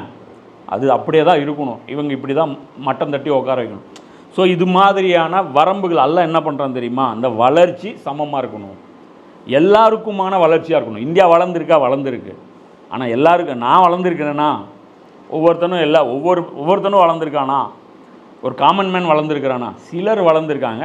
அதுதான் அல்லாஹ் சொல்கிறான். இது எம்ஜிஆர் கூட பாட்டில் சொல்கிறார்ல, சிலர் வாழ வாழ பலர் வாட வாட ஒருபோதும் தெய்வம் பொறுப்பதில்லை. அவள் தெய்வம் பொறுக்கலைன்னா என்ன பண்ணும்? ஆள் அனுப்பும். அநியாயம் தலை தூக்கும்போது என்ன பண்ணும்? கடவுள் வந்து ஆள் அனுப்பும். அப்படி அனுப்பப்பட்டவர் தான் ரசூல்லா. அப்போது இது தான் அல்லாஹ் சொல்கிறான், இஸ்லாத்தை வந்து நான் உங்களுக்கு என்ன பண்ணிட்டேன்? நிறைவாக்கிட்டேன். இப்போ இதில் இன்னொரு நியாமத்தும் இருக்குது. என்னன்னு வச்சுக்கோ, ஷரியத்து இன்னும் கண்டினியூ ஆகிட்டே இருந்துச்சின்னு வச்சுக்கோ. அவங்களுக்கு எப்படிலாம் எல்லாம் கண்ட்ரோல் பண்ணான். யூரின் வந்து ஒரு துணியில் பட்டுச்சு அப்படின்னா அவங்க என்ன பண்ணும்? பனி இஸ்ராயேல் அதை கட் பண்ணி தூக்கி போடணும், துவைக்கக்கூடாது. நமக்கு என்ன பண்ணலாம்? துவைச்சி அதை ரீயூஸ் பண்ணிக்கலாம். அதே மாதிரி அவங்களுக்கு வந்து பார்த்திங்கன்னா கொழுப்பு ஹராமாக்கப்பட்டுச்சு, நிறைய விஷயங்கள் தடுப்பு. அதே வந்து அல்லாஹ் வந்து ஆடு சாப்பிட்லான்னு சொல்லிட்டான். ஒரு நேரத்தில் 200 கிராம் மேலே சாப்பிடக்கூடாதுன்ட்டான்னு வச்சுக்கோங்க. இப்போ என்ன ஆயிடும்? இப்போ சட்டம் வந்துக்கிட்டே இருந்துச்சுன்னா நினச்சிப்பார், புரியுதா? இது ஒரு அல்லாஹ் என்னன்றான், ஒரு பவுண்ட்ரி வச்சிட்டம் போதும். கொஸ்டின் பேப்பரை ஷார்ட்டாக கொடுக்குதா ஞாபகத்தா, லாங்காக இருந்தால் ஞாபகத்தா? இது ஒரு ஞாபகத்து, புரியுதா இல்லையா? கொஸ்டின் பேப்பர் எல்லாம் ஷார்ட்டாக முடிச்சிட்டான், போதும்டா இது வரைக்கும் எழுதிட்டாங்க போதும், மற்றதெல்லாம் உங்கள் சாய்ஸ், நீ என்ன வேணாலும் பண்ணிக்க, ஒன்றும் பிரச்சனை இல்லை. நான் கொடுத்த பவுண்ட்ரிக்குள்ளே இருக்கணும். நான் எதெல்லாம் ஃபிக்ஸட் பண்ணிட்டேனோ அந்த வேல்யூஸை நீ மீறவே கூடாது. இது வந்து அல்லாஹ் சொல்லிட்டான், இது மட்டும் நீ ஃபாலோ பண்ணிடுங்க அப்படின்னு சொல்லிட்டான். இது மிகப்பெரிய ஒரு நியாமத்து. இது ரசூல்லாவுடைய உம்மத்துக்கு இது என்ன ஆகுது? இந்த கம்ப்ளீஷன் நடக்குது. இனி நபிமார்கள் வர மாட்டாங்க. இந்த நபியோட உலகத்தின் வரலாறு முடியுது, இந்த கேலக்சியோடைய வரலாறு முடியுது, எல்லாமே முடியுது. அடுத்தது ஒரு நிலையற்ற ஒரு வாழ்க்கை, அதில் பரிசு தண்டனை. அந்த உலகத்துக்கு அப்புறம் வேற ஒரு எக்ஸாம் கிடையாது. நிரந்தரம் என்றென்றும் நிலைத்திருக்கக்கூடிய ஒரு வாழ்வுக்கு நம்ம போகிறோம். அந்த கொஸ்டின் பேப்பர் எல்லாம் கம்ப்ளீட் பண்ண இந்த ஆயத்து, இது மிகப்பெரிய ஒரு நியாமத்து. இல்லைன்னு வச்சுக்கோ, எல்லாம் மட்டும் ரெஸ்ட்ரிக்ஷன் அதிகப்படுத்திகிட்டே போயிருந்தான்னு வச்சுக்கோ, இந்த கலர் ட்ரெஸ் தான் போடணும், அந்த கலர் போடக்கூடாது, நீ இப்படி தான், இந்த கையில் தான் நீ இப்படி தான் பண்ணணும், 2 விரலில் தான் நீ இது செய்யணும், என்ன தொழுகை இவ்வளோ நிமிஷம் இருக்கணும் லிமிட் பண்ணியிருந்தான்னு வச்சுக்கோ, தொழுகை குறைஞ்சது 20 நிமிஷம் இருக்கணும், அல்லது ஒரு 100 ஆயத்து ஓதி இருக்கணும். ஏன்னா ஆரம்பத்தில் தொழுகை கடமாக்கப்பட்டது எவ்வளோ, 50 நேரம், அதுக்கே எல்லாம் எக்ஸ்டெண்ட் பண்ணியிருந்தான்னு வச்சுக்கோ. எப்படி ஃப்ளெக்சிபிள் கொடுத்துட்டான். முடிஞ்ச அளவுக்கு முயற்சி பண்ணுங்கள். ரொம்ப உங்களை போட்டு நம்மளை போட்டு உடச்சிக்கிற அளவுக்குலாம் எல்லாம் என்ன பண்ணல, தீனில் நமக்கு எல்லாம் கடுமை ஆக்கலை. எனவே உங்கள் மீது விதிக்கப்பட்ட ஹலால் ஹராம் எனும் வரம்புகளை பேணி நடந்து வாருங்கள். ஆயினும் கடும் பசியினால் நிர்பந்திக்கப்பட்டு பாவம் செய்யும் நாட்டமின்றி ஒருவர் அவற்றில் ஏதாவது ஒன்றை புசித்து விட்டால் நிச்சயமாக அல்லாஹ் மிகவும் மன்னிப்பவனாகவும் பெரும் கருணை உடையவனாகவும் இருக்கிறான். அப்போ இந்த இடத்துல அல்லாஹ் என்ன சொல்கிறான், கடும் பசி வந்துருச்சு. அப்போ அந்த நேரத்தில் பாவம் செய்யும் எண்ணம் இல்லாமல் பசியினால் ஒருவர் ஏதாவது அந்த ஹராமான ஒரு விஷயத்தை சாப்பிட்டா அது ஒன்றும் பாவம் கிடையாது. அப்போ அல்லாஹ் என்ன சொல்கிறான், இது ஹலால் ஆக்கியிருக்கேன், இது ஹராம் ஆக்கியிருக்கேன், அது தூய்மையானது, இது அசுத்தமானது, இதெல்லாம் ஒரு பக்கம். ஆனால் உயிரே போயிடும் அப்படிங்கிற பட்சத்தில் அப்படி நீங்கள் இந்த இடத்துல நீங்கள் என்ன பண்ணக்கூடாது, இந்த இடத்துல உங்கள் உயிர் எனக்கு முக்கியம், அதனால் அந்த டைமில் என்னுடைய ரூல்ஸ் நீங்கள் பார்க்காதீங்க. அப்போ உயிர் போகிற கண்டிஷனில் ஹராமான எல்லாமே ஹலாலாயிரும். அப்போ அதுதான் உமர்லியான காலத்தில் ஒருத்தர் ஒட்டகத்தை அறுத்து சாப்பிட்ருவார். அவர் என்ன சொல்லுவாங்க, ஒட்டகத்தை திருடிட்டார் அப்படிம்பாங்க. கேட்டால் என்னன்னா, முதலாளி சோறு போடாமல் இருப்பார். அப்புறம் அவரை கூப்பிட்டு பனிஷ்மெண்ட்டு கொடுத்து, இவனுக்கு பனிஷ்மெண்ட்டு போடுங்க, என்ன நீ சாப்பிட்டது கரெக்டு தான் போ அப்படின்னு சொல்லிட்டு அவங்க சொல்லுவாங்க. ஸோ அது மாதிரி இந்த இடத்துல ஹராம் என்ன ஆயிரும், ஹலால் ஆயிரும். இது எப்படி சரி, ஒரு ஆள் பசி உயிர் போகிற அளவுக்கு அல்லது நிர்பந்தங்கிறான்ல, இது என்ன லிமிட்டு, எது வரைக்கும் தம் கட்டுறது, புரியுதா இல்லையா? எவ்வளோ பசிச்சா எவ்வளோ தாங்கிறது, அதுக்கும் லிமிட் இருக்குது. அது ரசூல்லா சொல்கிறாங்க, அல்லாஹ்வின் தூதரே, நாங்கள் வசிக்கும் பகுதியில் எங்களுக்கு பஞ்சம் ஏற்படுகிறது. நாங்கள் ஒரு பாலைவனத்தில் இருக்கிறோம், அந்த இடத்துல என்ன ஆயிடுது, பஞ்சம் வந்துடுது. எந்த நிலையில் எங்களுக்கு செத்தவை ஹலாலாகும். போய் பார்க்குறோம், தேடுறோம், மனுஷனுக்கு பஞ்சம் வந்துச்சுன்னா அந்த இடத்துல மனுஷன் மட்டும் இல்லை, விலங்குகளும் இருக்காது. இப்போ நீ முயல் வேட்டையாடணுன்னா அது புல் இருந்தால் தானே அது மேயும், அது கொஞ்சம் பசுமை இருக்கணும், அப்போ தான் அது மேயறதுக்கு வரும், அங்கே போய் உட்காரும். பஞ்சம் வந்துச்சுன்னா உனக்கு முன்னாடி அது ஷிஃப்ட் ஆயிரும், எங்கே செழிப்பு இருக்கோ அந்த இடத்துக்கு போயிடும். அது போய் வீடு கட்டணுன்னு அவசியம் இல்லை, அது போய் ஓப்பனாகும். உங்ககிட்ட பலிகடை ஆக்கிறதுக்கு உனக்கு கேம்ப் முன்னாடியே உட்காந்துட்டு இருக்குமா, அது போயிடும். அப்போ எதுவுமே சிக்காது. அப்போ பஞ்சத்தில் அது நடந்து போய் அது உயிருக்கு தண்ணி இல்லாமல் சாகும்ல, அது செத்து அப்படியே கிடக்கும்ல, முயல் அதெல்லாம் அங்கேயே கிடக்கும்ல. அப்போ அந்த மாதிரி செத்து போனது நாம் எப்போ தான் சாப்பிட்றது, என்ன கணக்கு வச்சுக்கிறது? அது ரசூலா சொல்கிறாங்க, காலையில் அருந்தும் பாலையும் மாலையில் அருந்தும் பாலையும் நீங்கள் பெற்றுக்கொள்ளாவிட்டால், ஒரு நாள் காலையிலிருந்து ஈவினிங் வரைக்கும், நைட்டு வரைக்கும் உங்களுக்கு சாப்பிட ஒன்றுமே கிடைக்கலன்னா இப்போ உங்களுக்கு ஹராமானது எல்லாமே ஹலால். புரியுதா? இப்போ வயிறு ரொம்ப அளவுக்கு நீங்கள் சாப்பிட்டுக்கலாம். இப்போ இதை கணக்கு வச்சுட்டு காலையிலேருந்து சாப்பிடாமல் பிளான் பண்ணி என்ன கரெக்டாக ஒரு ஆப்பிள் தோட்டம் வர்ற வரைக்கும் போய், இப்போ இந்த ஆப்பிள் தோட்டம் எனக்கு ஹலாலுன்ட்டு என்ன அங்கேருந்து ஒரு ஒரு ஒரு அரை டன்னு ஆப்பிள் பறிச்சுட்டு லோடு ஏற்றிட்டு ஏன்டா இப்படி பண்ணேன்னா, அங்கே நான் இந்த ஹதீஸ் பாருங்கள், இந்த ஆயத்தை பாருங்கள் அப்படின்னு சொல்கிறேன். அதுதான் அல்லாஹ் சொல்கிறான். இந்த திம்முருக்குன்னு பண்ணுறவங்கலாம் ஓடி மிஸ்யூஸ் பண்ணாதீங்க, அல்லாஹ் தான் சொல்கிறான். நிர்பந்திக்கப்பட்டு பாவம் செய்யும் எண்ணம் இருக்கக்கூடாது. எவ்வளோ சாப்பிட்ணும், அதே மாதிரி எவ்வளோ சாப்பிட்ணும், அது உயிர் போகிறா தேவையில்லாத அளவுக்கு சாப்பிட்ணும். இந்த ஹராமுன்னு கிடச்சதுன்னு சொல்லிட்டு போட்டு வெட்டிட்டு இருக்கக்கூடாது. அதே மாதிரி அந்த எண்ணம் இருக்கணும், இது வந்து சாப்பிட்டுட்டு இருக்கிறது ஹராமு, இது வந்து நான் வந்து சூழ்நிலை மாறிச்சுன்னா இது நான் சாப்பிடக்கூடாது அப்படிங்கிற அந்த புரிதல் இருக்கணும். அப்போ இந்த ஹதீஸ் வந்து அகமதுல 20893, 20896. ஒரு நாள் சாப்பாடு கிடைக்கல அப்படின்னா எல்லாம் ஹலால். அங்கே என்ன கிடைக்குதோ அதை நம்ம வந்து என்ன பண்ணலாம், சாப்பிட்லாம். மக்கள் எவை தங்களுக்கு அனுமதிக்கப்பட்டிருக்கின்றன என்று உம்மிடம் வினவுகின்றன. மக்கள் வந்து என்ன கேட்குறாங்க, ஹலாலுடைய லிஸ்ட்டு சொல்லுங்கள், எதெல்லாம் ஹலாலுன்னு லிஸ்ட்டு கொடுங்க அப்படின்னு கேட்குறாங்க. நபியே நீர் கூறுவீராக, தூய்மையான அனைத்து பொருட்களும் உங்களுக்கு அனுமதிக்கப்பட்டிருக்கின்றன. இப்போ இந்த இடத்துல அல்லாஹ் வந்து என்ன சொல்கிறான், இது மதம் மட்டுமே, அதாவது இந்த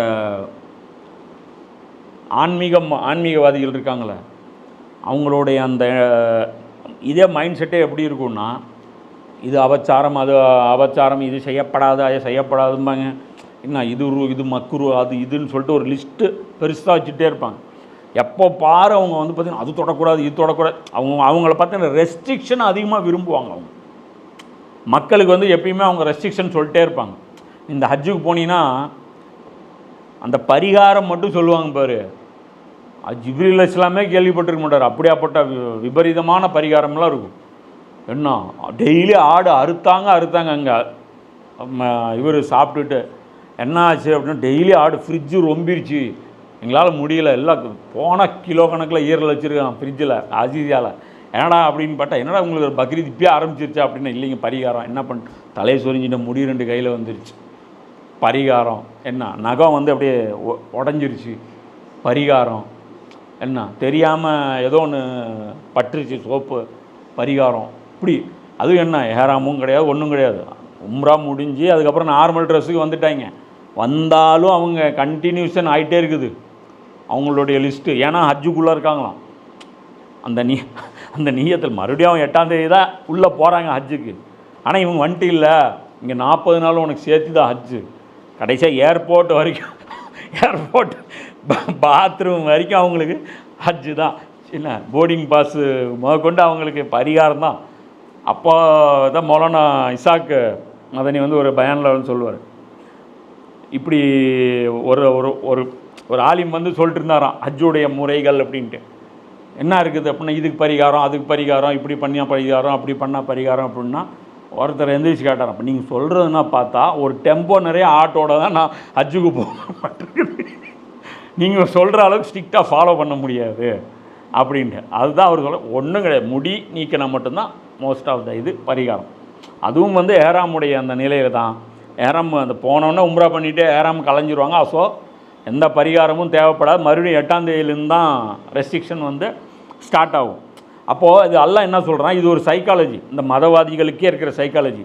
எதெல்லாம் செய்யணும், அனுமதிக்கப்பட்டது சொல்லுங்கள். அப்போ அல்லாஹ் அப்படியே உல்ட்டாகிறான். இஸ்லாத்தில் என்னென்னா ரெஸ்ட்ரிக்ஷன் ரொம்ப, அதாவது எதெல்லாம் அலௌடுங்கிறத விட எதெல்லாம் நாட் அலௌடு, மற்றதெல்லாம் அலௌடு. அது வந்து பார்த்திங்கன்னா மற்ற மதங்களை விட இது வந்து பார்த்திங்கன்னா சுருங்கிடும். அதாவது டோட்டலாக ஹராமுடைய லிஸ்ட்டு சொல்லிவிட்டு மற்றதெல்லாம் ஹலாலுங்கிறான். அதுக்கு அல்லாஹ் சிம்பிளாக என்ன சொல்கிறான், தூய்மையான அனைத்து பொருட்களும் உங்களுக்கு அனுமதிக்கப்பட்டிருக்கின்றன. அப்போ தூய்மையானது அசுத்தமானது எது? இஸ்லாம் எதை தடை செஞ்சுதான்? பன்றி இறைச்சி, ரத்தம், தானாக செத்தது, அல்லாதவர்களுடைய பெயர் சொன்னது, வேறு கடவுள்களுக்கு படைக்கப்பட்டது, வேறு கடவுள்கள் வணங்கும் இடத்தில் அது அறுக்கப்பட்டது, இது எல்லாமே. மேலும் எந்த வேட்டை பிராணிகளுக்கு நீங்கள் வேட்டையாட கற்றுத்தந்திருக்கின்றீர்களோ அல்லாஹ் உங்களுக்கு வழங்கிய அறிவை கொண்டு அவற்றுக்கு வேட்டையாட கற்றுத்தந்திருக்கிறீர்கள். பிறகு அந்த வேட்டை பிராணிகள் உங்களுக்காக பிடித்து வைத்திருப்பவற்றை நீங்கள் உண்ணலாம்.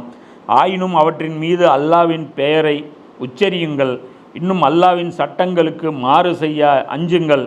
நிச்சயமாக அல்லாஹ் கணக்கு கேட்பதில் மிக விரைவானவன். அப்போ இந்த இடத்துல அல்லாஹ் என்ன சொல்கிறான், இந்த வேட்டை பிராணிகள், இந்த முயல்லாம் பிடிச்சிட்டு வர்றதுக்கு அந்த காலத்தில் என்ன பண்ணுவோம், பயிற்சி கொடுத்து வச்சுருப்பாங்க நாயை. நாய் வந்து வேகமாக போய் அதை அப்படியே கவ்விட்டு வந்து அது கொடுக்கும். அப்போ அந்த மாதிரி கொடுக்கும்போது நம்ம என்ன பண்ணலாம், அது சாப்பிட்லாம். ஆனால் அதில் என்ன இருக்கணும், அது பிடிச்சு வச்சுருக்குதுன்னா அதில் அல்லாவின் பெயரை உச்சரியுங்கள். நீங்கள் இதில் இன்னொரு விஷயம் என்ன அப்படின்னா, அவங்க உயிரோடு இருந்தால் என்ன, அந்த பிராணி உயிரோடு இருந்தால் அறுக்கணும். அந்த பிராணி செத்துருச்சுன்னா அது ஹலால். அந்த பிராணியை அனுப்பும் போது நம்ம என்ன பண்ணணும், பிஸ்மில்லா சொல்லி அனுப்பணும். அது பிடிச்சது எசக பெசகா, அது என்ன ஆயிடுச்சு, செத்துருச்சு, அது அந்த பிராணி என்ன பண்ணலாம், சாப்பிடலாம். இப்போ அது மட்டும் உடம்புக்கு கேடு இல்லையான்னா கேட்டால் கிடையாது. அதனால சொன்னல, இந்த இஸ்லாத்தில் ஹராமாக்குனது எல்லாமே உடம்புக்கு கேடுதல் அப்படிங்கிற காரணத்தினால் மட்டுமல்ல, அது நம்முடைய ஒழுக்கத்துக்கு மாற்றமானது. நம்முடைய அந்த கேரக்டர் இருக்குது இல்லையா, அதில் அது டேமேஜ் ஏற்படுத்தும். அது என்ன டேமேஜ் ஏற்படுத்தும் அல்லாஹ்வுக்கு மட்டும்தான் தெரியும். அப்போது அதில் அல்லாஹ் என்ன சொல்கிறான், இப்படி அல்லாஹ்வுடைய பேரை சொல்லியிருந்தால் நீங்கள் அதை இது பண்ணுங்க அப்படிங்கிறான். அது இதில் இன்னொரு விஷயம் இருக்குது. என்ன அப்படின்னா, அது எடுத்துகிட்டு வந்துச்சின்னு வச்சுக்கோ, அதில் அது கொஞ்சம் சாப்பிட்ருக்கக்கூடாது. அது சாப்பிட்ருந்துச்சின்னா என்ன அர்த்தம், அது அதுக்காக பிடிச்சிருக்குன்னு அர்த்தம். இப்போ வேட்டை பிராணி நீ வளர்த்திருக்கிற நாய், அதுக்கும் சோறு போடணும்ல, அதுக்கு தேவையானோ அது வேட்டையாடி சாப்பிடுதுன்னு வச்சுக்கோ. அதுக்கு பசி இருந்துச்சு தின்னுருச்சின்னு வச்சுக்கோ, அப்போ உனக்கு மட்டும் கொடுத்துட்டே இருக்கும், அது சாப்பிடாதா? அப்போ அது எடுத்துகிட்டு வந்ததில் கடித்து கொஞ்சம் தின்றுச்சு அப்படின்னா அது அதோடதுன்னு அர்த்தம். அது நம்ம என்ன பண்ணக்கூடாது, எடுக்கக்கூடாது. அதுக்கு சும்மா அப்படியே உயிரோடு பிடிச்சிட்டு கொடுத்துச்சு அப்படின்னா அதை நாம் சாப்பிட்டுக்கலாம். அதே மாதிரி அம்பு விடுறோம், அந்த டைம்லேயும் ஒரு பிராணி வேட்டையாடுறோம் அப்படின்னா அந்த டைம்லேயும் என்ன பண்ணணும், பிஸ்மில்லா சொல்லி அனுப்பணும். இப்போ துப்பாக்கி பயன்படுத்தினாலும் என்ன பண்ணணும், பிஸ்மில்லா சொல்லி அதை புல்லட் ஃபயர் பண்ணணும், எடுத்துக்கலாம். இங்கே தான் தடை இருக்குது. இங்கே இந்தியாவில் ஒரு சில நாடுகளில் தான் வேட்டையாடுறது தடை இருக்குது. துபாயிலெல்லாம் என்ன பண்ணுறாங்க, மான் வேட்டையெல்லாம் இன்றைக்கும் ஆடிட்டு தான். ஜப்பார் பிரியாணி எல்லாம் போட்டிருக்காரு, மான் பிரியாணி செய்கிறதெல்லாம் வீடியோலாம் போட்டிருக்காரு. ஸோ அந்த நாடுகளில் என்ன இருக்குது, ஹலால். நான் குரானுடைய விஷயத்தை பேசுகிறேன், இவன் போய் வேட்டையாட சொல்லிட்டான் அப்படின்னு சொல்லி என்ன பண்ணிடக்கூடாது, இதை கான்ட்ரவர்சி ஆக்கிடக்கூடாது. என்ன, வேட்டைங்கிறது இந்தியாவுடைய சட்டப்படி தடை, ஆனால் அல்லாஹ்வுடைய சட்டப்படி ஹலால். அப்போ எந்த நாட்டில் நம்ம போகிறோமோ அந்த நாட்டுடைய சட்டத்தை நம்ம என்ன பண்ணணும், மதிப்பு கொடுத்து நடந்துக்கணும். அப்போ அந்த அடிப்படையில் இது புரிஞ்சுக்கணும். இன்று உங்களுக்கு தூய்மையான பொருட்கள் அனைத்தும் அனுமதிக்கப்பட்டிருக்கின்றன. வேதம் அருளப்பட்டவர்களின் உணவு உங்களுக்கும் உங்களது உணவு அவர்களுக்கும் அனுமதிக்கப்பட்டிருக்கின்றன. அப்போ இதில் அல்லாஹ் என்ன சொல்கிறான்னா, தூய்மையான பொருட்கள் அனைத்தும் உங்களுக்கு ஹலாலாக்கியிருக்கேன் அப்படிங்கிறான். இதில் என்ன ஒரு விஷயம்னா, இந்த யூதர்கள் இருக்காங்க இல்லையா, அவங்களுக்கு தூய்மையான சில பொருட்கள் ஹராமாக இருந்தது. கொழுப்பு ஹராமாக இருந்துச்சா, அதே மாதிரி அந்த நகங்கள் இருக்குல்ல, இந்த பிளவு இல்லாமல் இருக்கக்கூடியதில் எதில் நகம் இருக்கோ அதெல்லாம் ஹராமாக இருந்துச்சு. ஒட்டகத்துக்கு பார்த்தீங்கன்னா நகம் இப்படி இருக்கும், ஒட்டகத்துக்கு பார்த்தீங்கன்னா நமக்கு இருக்கிற மாதிரி தான் கால் இருக்கும், ஆனால் ஜாயிண்ட் இருக்காது, இந்த விரிசல் இருக்காது. ஆடு மாட்டிலெல்லாம் பார்த்தீங்கன்னா அந்த விரிசல் இருக்கும். அதே முயலில் பார்த்தீங்கன்னா அந்த 5 இதுவும் சேர்த்து ஒரே ஸ்பாஞ்சாக இருக்கும், ஒரே பஞ்சாவாக இருக்கும். ஸோ அந்த மாதிரி இருக்கக்கூடியது எல்லாமே எல்லாம் ஹராமாக்கி இருக்கான். அதே மாதிரி கொழுப்பு டேஸ்டானது, அதுவும் அல்லாஹ் என்ன பண்ணியிருந்தான், ஹராமாக்கியிருந்தான்.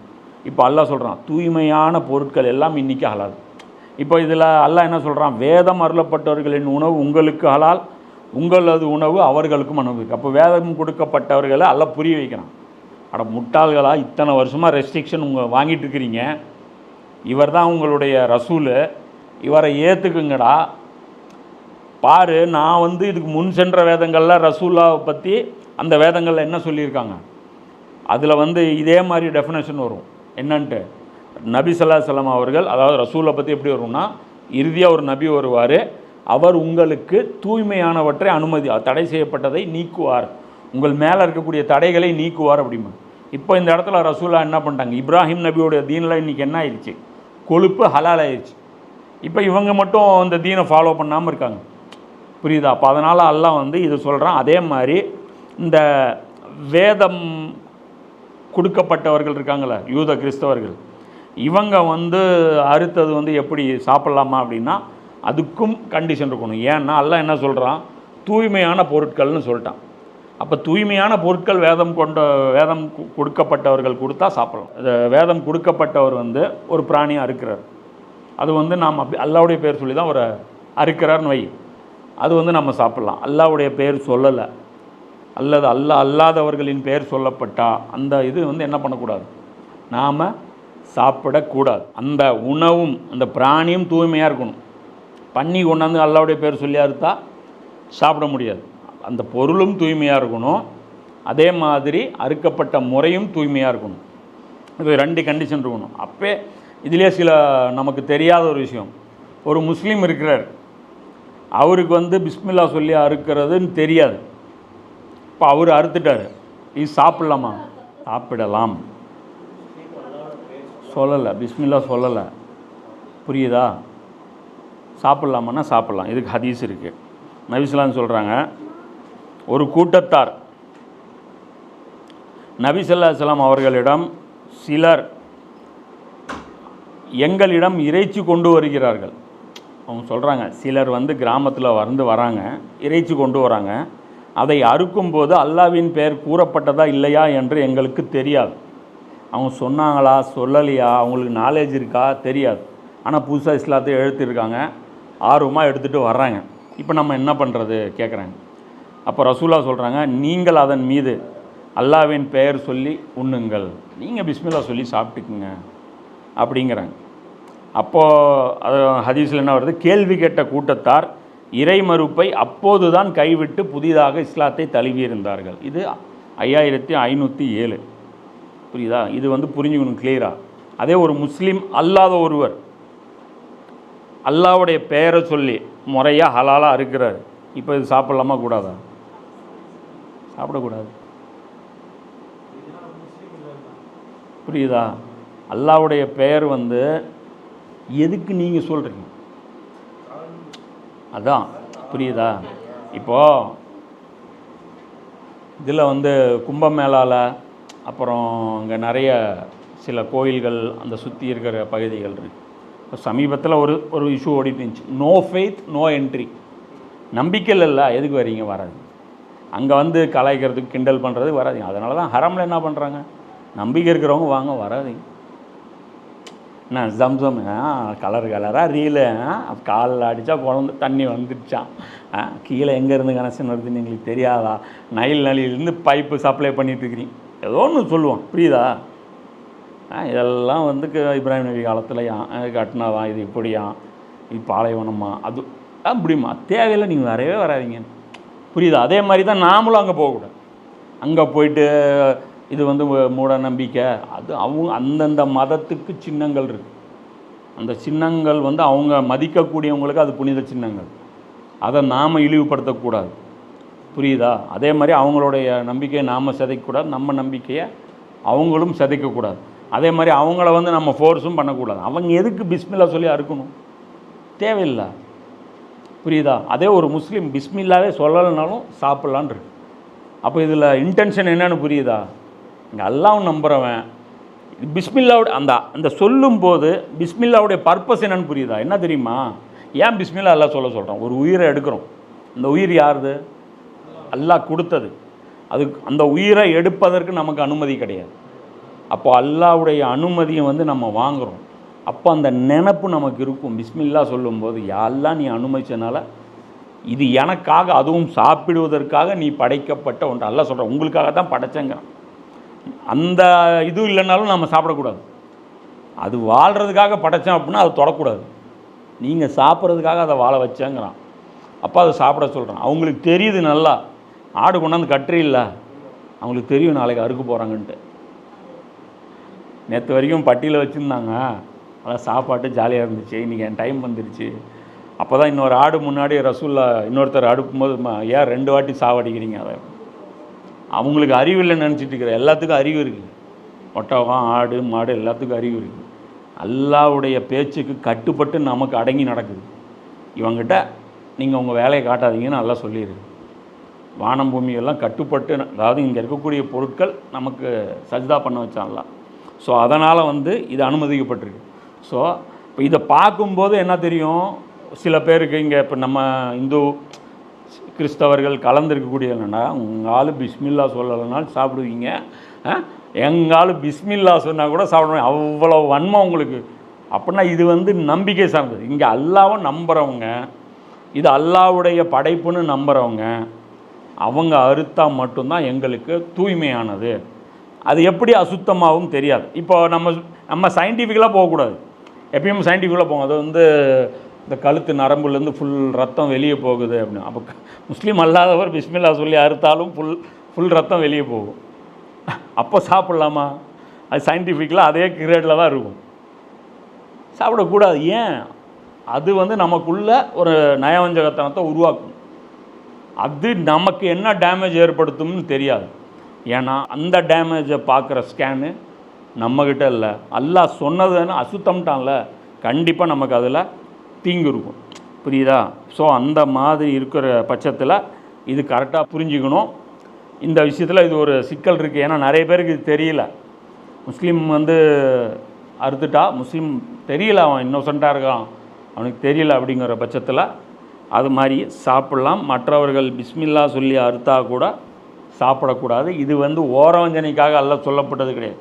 அப்படி உங்களுக்கு உங்களுடைய உணவு அதாவது இந்த நீங்கள் அறுக்கிற உணவு, நான் அறுக்கிற உணவு முஸ்லீம் சாப்பிட்ணும் அப்படின்னா உங்களுக்கு ஒரு தடையும் இல்லை. நீங்கள் தாராளமாக இஸ்லாத்துக்கு வாங்க, அல்லாஹ்வுடைய தீனை ஏற்றுக்கோங்க. அதுக்கப்புறம் நீங்கள் உங்கள் முஸ்லீம் சகோதரருக்கு விருந்தாக போடுங்க. அம்மாளுங்க திங்கிறதுல தோக்கவே மாட்டாங்க. நீங்கள் சலிப்படைகிற வரைக்கும் நாங்கள் சலிப்படைய மாட்டோம். எவ்வளோ வேணாலும் போட்டுகிட்டே இருங்க, தின்னுட்டே இருப்போம். புரியுதா? நாங்கள் சாப்பிட மாட்டோம்லாம் கிடையாது. ஆனால் அல்லாஹ்வை நம்புபவர்கள் அல்லாஹ்வுடைய படைப்பை கையாள்வதற்கு அனுமதி அல்லாஹ் கொடுத்துருக்கிறான். அதுவும் அறுத்து சாப்பிட்றது மட்டும்தான். அதை துன்புறுத்தவும் நமக்கு அனுமதி இல்லை. அதை வச்சு ப்ராக்டிஸ் எடுக்கலாமா? அந்த கன் ப்ராக்டிஸு அதெல்லாம் பறவையை பறக்க விட்டு சும்மாலாம் ஷூட் பண்ணலாமா? அதெல்லாம் அனுமதி கிடையாது. சாப்பிட்றதுக்கு மட்டும்தான் அனுமதி. நீ சும்மா ப்ராக்டிஸ் பண்ணலாம், இது பண்ணுறேன்னு சொல்லிட்டுலாம் பண்ண முடியாது. அது அல்லாஹ்வுடைய எதுவாக இருந்தாலும் அல்லாஹ் படைத்த பொருள், அல்லாஹ் அனுமதித்த விதத்தில் மட்டும்தான் நம்ம அதை செயல்படுத்த முடியும். அதுதான் இதோடைய ஹிக்மத்து. அதனால் அதை புரிஞ்சுக்கணும். நம்ம எல்லாமே என்ன பண்ணுறோம், நிறைய போய் அதோடைய சயின்டிஃபிக்கல் அட்வான்டேஜை நம்ம ப்ரூவ் பண்ணுறோம். சயின்டிஃபிக்கல் அட்வான்டேஜ் மாதிரி அவன் பண்ணால் நம்ம சாப்பிட முடியாது. அது இன்றைக்கெல்லாம் என்ன வந்துடும், ஒரு மிஷின் வந்துடும், ஹலால் பிடிச்சா அறுக்கிற மாதிரி. பக்கன்னு ஒரு வந்துடாதா, நீட்டாக அறுத்துட்டு போயிட்டே இருக்கும். பிஸ்மில்லா அப்படின்னு அந்த கம்ப்யூட்டர் சொல்லிட்டு போயிட்டே இருக்கு. நம்மளோட பர்ஃபெக்டாக இருக்கும். நம்ம கூட அறுக்கிறது மொன்னை கத்தி வச்சு 4 தடவை போட்டு தேய்ப்போம். என்ன அதான் சொல்கிறேன். அது ஈஸியாக போட்டு இப்படின்னு பிஸ்மில்லா அழகாக சொல்லி சைனாக்காரன் ப்ரொடக்ஷன் கொண்டாந்து கொடுத்தான்னு வச்சுக்கிங்க, அது அறுத்து தள்ளிட்டு போயிடுவாங்க. ஸோ அதில் இருக்கிற ஹிக்மத் இதுதான். அதனால் யார்ட்டையும் ஆர்கியூமெண்ட் பண்ணாதீங்க. ஹலால் ஹராம் விஷயத்தில் யாருக்கிட்டையுமே ஆர்கியூமெண்ட் பண்ணாதீங்க. உங்கள் மார்க்கம் உங்களுக்கு, எங்கள் மார்க்கம் நீங்கள் தாராளமாக உங்களது ஃபாலோ பண்ணுங்க. அதே மாதிரி அவங்க கொடுக்குற அந்த பிரசாதங்கள், அதை பற்றியும் ஒரு விஷயம் சொல்லிடுறேன். இப்போ கோயிலில் பிரசாதம் தர்றாங்க, அந்த பஞ்சாமிர்தம் தராங்க, அது இருக்குது. அதுவும் நமக்கு தீங்கானது. அப்போ இந்த மாதிரியான நாடுகளில், இப்போ இந்தியா மாதிரி கலந்துருக்கக்கூடிய ஒரு நாடுகளில் நம்ம இருக்கோம். அவங்க என்ன பண்ணுறாங்க, நம்மளை நேசிக்கிறதே ரேரு. முஸ்லீம் மேக்ஸிமம் எவனும் தரமாட்டான் அக்கம் பக்கத்தில் இருக்கிறேன். ஏன்னா அந்த லட்சணத்தெல்லாம் நம்ம பழக்க வழக்கம் இருக்கும். புரியுதா? எவ்வளோ முடியுதோ அவ்வளோ குடைச்சல் தான் எடுத்து வச்சுருப்போம் அக்கம் பக்கம் இருக்கிறவங்கள.